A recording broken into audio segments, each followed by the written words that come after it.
اللهم صل وسلم وبارك على سيدنا محمد وعلى آله وأصحابه أجمعين. يا صباح الورد وصباح الفل وصباح الياسمين، صباح كله أمل وتفاؤل وحب وعشم في الله. طول ما بتقولي يا رب وانتي نفسك في حاجة ومتعشمة وعارفة ان ربنا سبحانه وتعالى مش هيغزلك، يعني ما بتقولهاش كده وخلاص جبران خاطر عشان تحسي ان انتي بتدعي لنفسك، لا، قوليها وانتي عارفة ان ربنا مش هيغزلك أبدا. صدقيني الحلم اللي بتحلمي بيه هيتحقق في يوم من الأيام. يلا بينا نبدأ الفيديو، نصلي على الرسول ونحط لايك وشير وسبسكرايب لأسرار المطبخ مع سمر. النهارده الفيديو ينقسم إلى قسمين. عايزة أقول لكم إن أنا الدنيا مكركبه عندي في المطبخ. طبعا كلكم سالتوني امبارح عن ماما وطمنيني عليها. عايزه اقول لكم موضوع ماما طول شويه وحصلت فيه حاجات لازم اوضحها لكم، فان شاء الله باذن الله استنوا مني فيديو قريب، ومش هقول غير حسبنا الله ونعم الوكيل. بقالي كام يوم او مده، مش كام يوم. الفيديو اللي هينزل لكم ده عايزه اقول لكم يمكن هو اصلا معمول بقاله مثلا 20 يوم، بس كنت مش عايزه انزله غير لما اطمن طبعا على ماما، لان يا تقريبا كان معمول قبل ما ماما تدخل المستشفى كمان. ف هتشوفوه النهارده. رحت مشوار عند واحده صاحبتي، هي عماله تتحايل عليا بقالي مده اني اروح لها واروح للدكتوره معاها، فيلا بينا نشوف مشوارنا النهارده هيكون فين، بس بعد ما نشطب المطبخ بتاعنا ونعمل لهم الغدا السريع وننزل.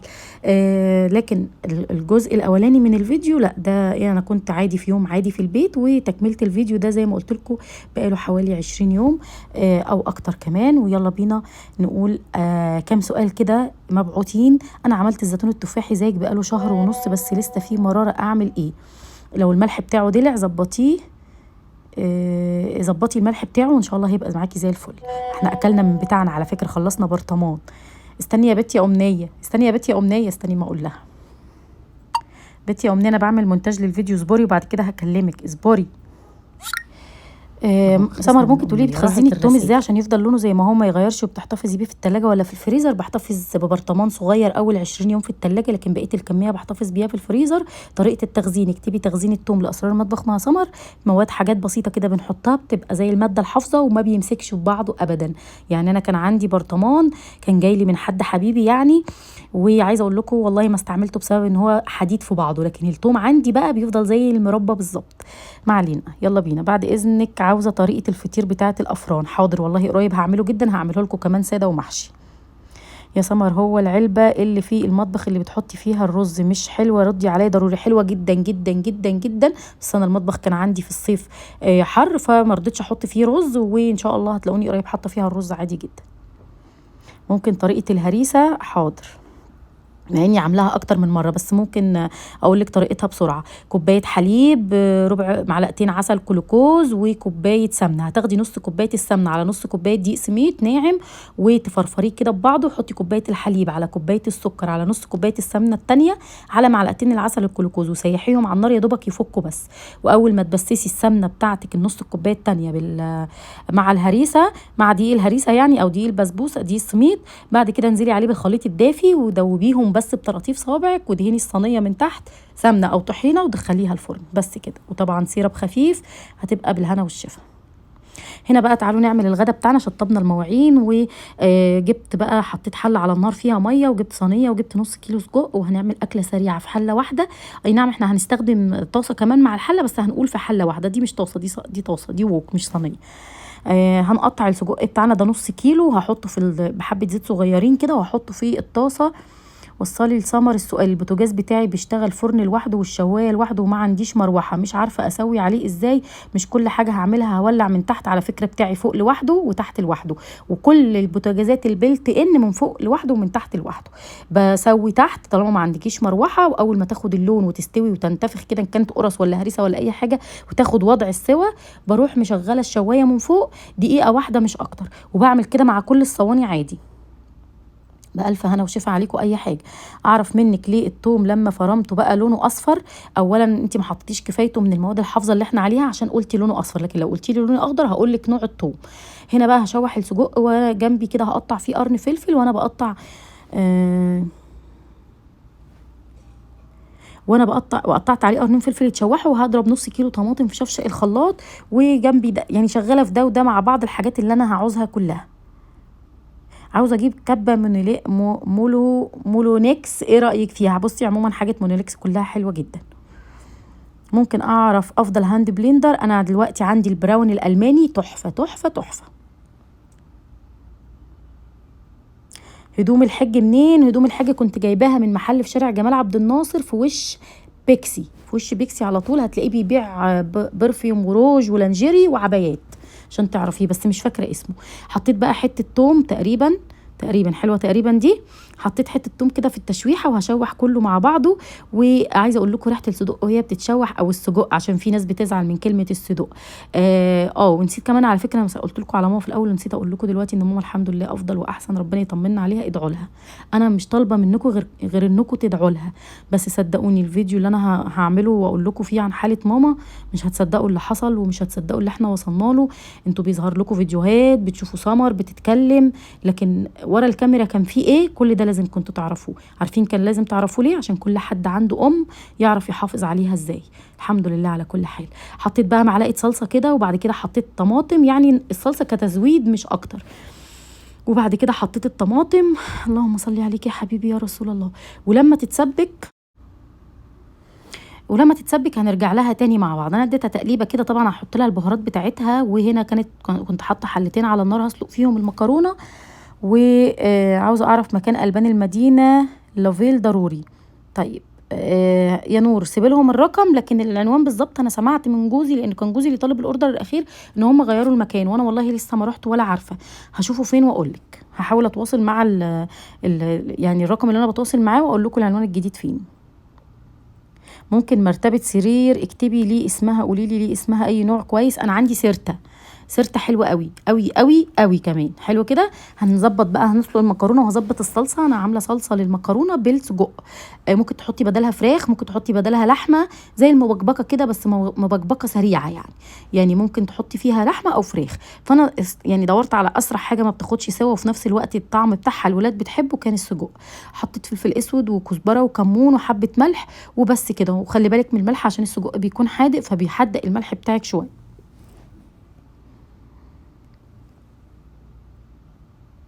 هي ماما عامله ايه ربي يشفيها؟ انا عايزه اسالك عن نور، هي اختك او بنت عمك؟ لا بنت خالتي، ولا اختي ولا بنت عمي، بس زي اختي وزي بنتي بالظبط. لان يعني عارفين زي بقول لكم زي بنتي ليه؟ لان يعني انا بحسها بنوتي، يعني مع بعض اتسبكت والمكرونه اتسلقت، فهنروح مقلبين المبكبكه على بعضها. شايفين ريحه الصلصه فظيعه يا جدعان وربنا.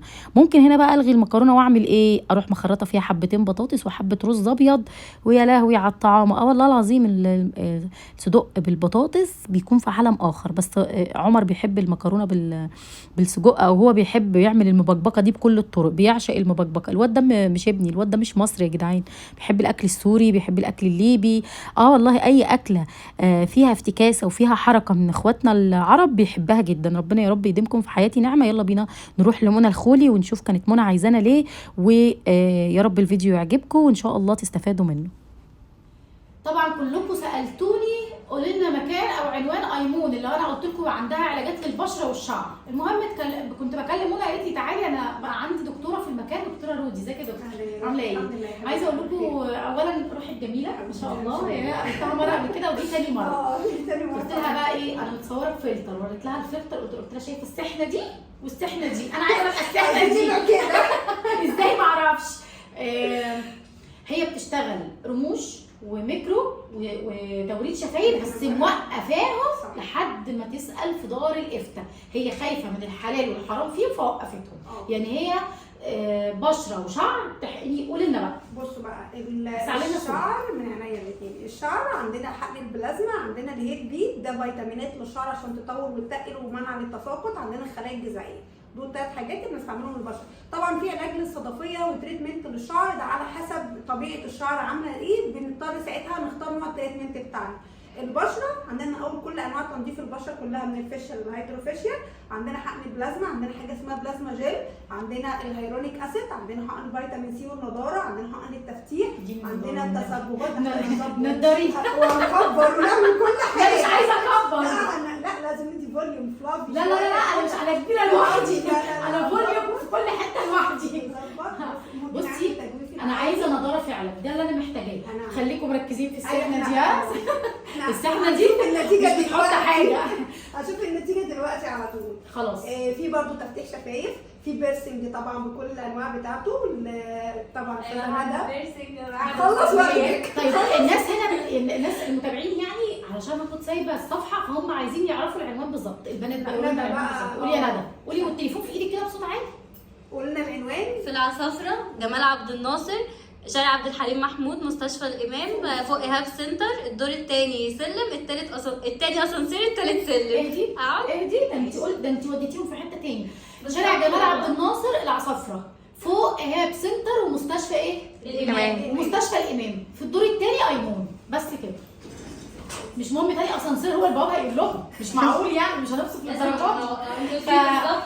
ركزوا. هنروح بقى مع دكتوره رودي. هعمل ايه؟ قالت لي هحقن بلازما، بس قالت لي مش هينفع دلوقتي لان المفروض 3 ايام لا اخرج ولا اصور ولا اي حاجه، وانا مش فاضيه. ما بحطش ميك اب بقالي مده الحمد لله غير في المناسبات بس. تمام. يعني زي ما شايفين كده بحط الصن بلوك بس. هنعمل نضاره وتفتيح دلوقتي وهنرجع دلوقتي على طول. اقفلوا وشوفونا بعد. الديرما بيني ده اسم الماشين. تمام. الديرما بيني ده الميكانيزم بتاعها ايه او ايه الفوائد بتاعتها؟ انا لما بعمل عباره عن ابر صغيره زي ما هي باينه معاكم كده، بتاع من اول 12 من سن 12 لحد 36 مثلا او اكتر على حسب كل نوع بشره وكل حاله بستعمل درجه سن معينه. حاليا انا مستعمله درجه 36 عشان انا ما عنديش مسام واسعه. سن 36. انا مستعمله ابره 36 عشان انا بستعمل عايزه اعمل تفتيح ونضاره. طبعا كل ابره بيبقى ليها ايه وظيفه معينه هنشرح ده بعدين. تمام. الميكانيزم بتاعي ايه بتاع الديرما بين؟ الديرما بين اول الشكشكه دي ما بتحصل في السكن عندي، رد فعل الجسم طبيعي بيدي اشارات للجهاز العصبي المركزي ان انا عندي مشكله في المكان ده، فرد الفعل الطبيعي للجسم بتاعنا بيقوم باعت كرات دم بيضاء وحمراء ومحفز الكولاجين ومحفز ماده الالاستين اللي موجوده، فبيديني حاجه اسمها تريتمنت تغذيه داخليه. طيب خارجيا انا بعمل ايه؟ خارجيا طبعا ده بيختلف من مكان للتاني. انا بستعمل يعني انا حاليا مستعمله ده حقن فيتامين سي طبعا بتركيز عالي غير الفيتامينات والسيرم اللي احنا بنستعمله العادي. فانا مستعمله فيتامين، حاطه فيتامين سي، هحط وايتنينج، هستعمل فيتامين اي، هستعمل هيرونيك اسيد، سي الماده اللي انا عايزاه على حسب الحاله بتاعتي او على حسب عندي انتي اكني ولا ما عنديش، يعني عندي حبوب شباب ولا لا، عندي تصبغات، عندي اثار حرق قديم، عندي اثار خياطه قديمه كلنا بنبقى واعيين واحنا صغيرين وبيبقى فيه ستيتشات في وشنا بتبقى سايبه علامه، لا بنقدر نضيعها في الديرما. دي بتضيع اي علامه في الوش. طيب انا شفت ناس بيعملوها وشهم معلم ومشرح يومين 3. لا هو الميكانيزم بتاع الديرما في ناس انا نفسي بشوف حالات بتيجي تقول لي نفس الكلام ان احنا وشنا بيبقى جايب دم وكده، لا دي طريقه مش صح خالص. بالعكس انا كل اللي انا عايزاه ان انا بفتح المسام، بدخل التريتمنت بتاعي وبدي اشارات للجهاز العصبي. دكتور تهتك للانسجه. مش عايزه تهتك الانسجه يحصل معايا، ده بيبقى اللي بتجيب دم بقى، وده في حاله معينه لو انا عندي انتي سكار دي يعني انا عندي مسام واسعه قوي بيبقى شبه الوش بيبقى شكله مشوه، ساعتها بضطر استعمل ابره 12 وساعتها بيجيب معانا كميه دم خفيفه، ده عشان خاطر ان انا اطلع انسجه جديده. فمش كل الحالات بيحصل لها كده. يعني لو حد عنده مسام واسعه تقدري تعالجيها برضو؟ مسام واسعه بنقدر نعالجها. عندنا سكار قديمه، مكان حبايه قديمه سايبه علامه في وشنا بنقدر نعالجها، مكان خياطه قديمه بنقدر نعالجها، مكان تصبغ او حرق، كل الكلام ده كل حاجه ليها فيتامينز وليها ادويه معينه ولها بروتوكول معين بنمشي بيه. احنا دلوقتي بنعمل نضاره، ده اللي انا حاطاه ده فيتامين سي. طب والهالات بقى؟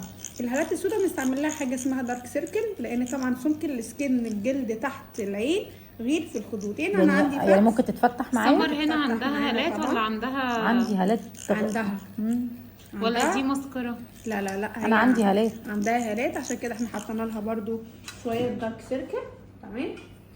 ما شاء الله احنا شايفين البشره صافيه ازاي، ما شاء الله. الدكتور عملت ديرما بلاننج وعملت تنظيف للبشره.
مين دي يا ولاد؟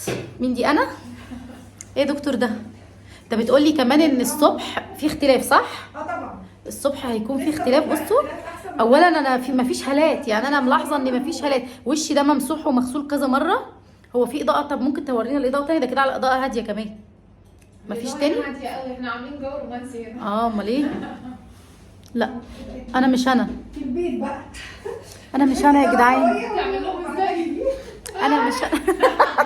اضحكي يا منى. ميك اب. بصوا ميك اب ايه والله. لا انا عايزه اقول لكم منى صاحبتي ايه. منى احنا اصحاب ولا انا بعمل لك دعايه؟ لا صحاب والله. بتقبضي لي كام؟ لا يا بتديني روحي كام يا منى؟ والله العظيم ولا جنيه ده والله العظيم انا والله بعشقك وانا بحبك بموت فيكي. والله العظيم بحبها قوي. مع ان اللي معرفني عليها هيام، هي وهيام جيران، عايزة أقول لكم- فانا بقيت بحبها وبحب هيام برضه عشان هيام تقوم تضربني. لا يا هيام جماعة. هيام هي اللي بتعمل سمر دلوقتي. عايزه اقول لكم والله العظيم كده لوحدها تتحايل عليا تقول لي منى انا عملت شعري عندك ونفسي اجي قوي اصور المكان منى عشان بشرتي يا منى رجعت تاني. من غير ميك اب. ايه رايكم كده؟ اه والله ما في اي حاجه في وشي، وقبل والله ما كان في حاجه، بس كنت حاطه سان بلوك بس. الله. الله. هي قالت لي انا عايزه اقول لهم تجربتي من باب ان هم يجوا يجربوا ويدعوا لي. والله ما هتندموا. طبعا لا. هي جت عندنا النهارده وفي ناس بيحبوها ومتابعينها كانوا الحمد لله والله كانوا- ربنا يزيدك كانوا يا موجودين. منى. انت اولا على طول عامله عروض خصومات، دايما عندها عروض وخصومات، وده حاجه يعني مع ان ليها اسمها في السوق، يعني ايمون معروفه في السوق، مش حاجه هي لسه بتربي اسمها ولا حاجه. وكمان عايزه اقول لكم موجوده في الخليج، جوهره الخليج. عشان في ناس سالوني في الامارات موجوده جوهره الخليج. هبقى اجيب برضو لو مروه ليها رقم واحطه لهم في مره. السعوديه وفي السعوديه. يا سلام ده انت مكتسحه بقى، الله اكبر عليكي. في جده لينا وكيل ما في شاء الله. الرياض وفي جيزان ما شاء الله ما شاء الله ربنا يزيدك، انت تستاهلي كل خير. بس ايه رايكم في سمر وهي حلوه قولي. كده؟ هي حلوه على طول. على فكره هي عرضت لي دي. خلينا صراحه. حقنا ايه يا دكتور؟ هيرونيك اسيد، يعني مش حاجه عيب ولا حرام. صح كده؟ يعني حاجه لا عيب ولا حرام. فيتامينات والله. بتقول لي هعرضك بلاش وشك يبقى مسحوق. يلا بقيت بنتي يا منى انا حلوين. انا هاجي على طول. 15 يوم وهتلاقوني عامله لكم غدا وجايه. هرشيكوا بقى. انت هعمل اللي لكم غدا ترشينا. هرشيكوا. تاكلوا ايه؟ محشي. خلاص ال 15 يوم الجايين هعمل لكم محشي واشوي لكم واعمل لكم بط وفراخ واجي لكم. نورينا يا روحي. رشوه اهي. ده انا دافعه اهو. حبيبتي ده مكانك يا قلبي. تسلم ايدك يا دكتور بجد، تسلم ايدك. والصبح هوريكم وشي لان هي قالت لي الصبح هيروق كمان عن كده.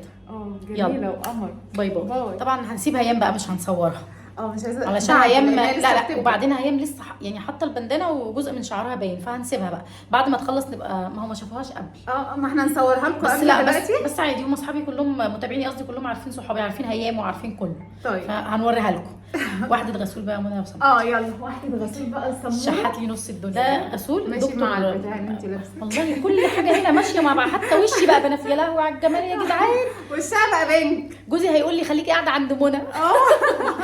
يلا بصي رباني والله العظيم. بتاعتي بتعمل كده شايفين سمر واكله خروف النار. والله العظيم والله العظيم اول اكلي الحجازيه عندك. طيب بصي وشك منور ومورد وحلو ازاي. شاربه لبن واخده فيتامين وعامله كل حاجه. بس من غير الميك اب. محشي. بصي سمر من غير الميك اب حلوه قوي. حبيبتي يا منى تسلمي. حلو. يا رب. شايفين النضاره والجمال. تسلمي. حبيبتي هوريكم بقى بكره الصبح كمان مع الغسول ونشوف بكره النتيجه الاخيره ان شاء الله. ان شاء الله.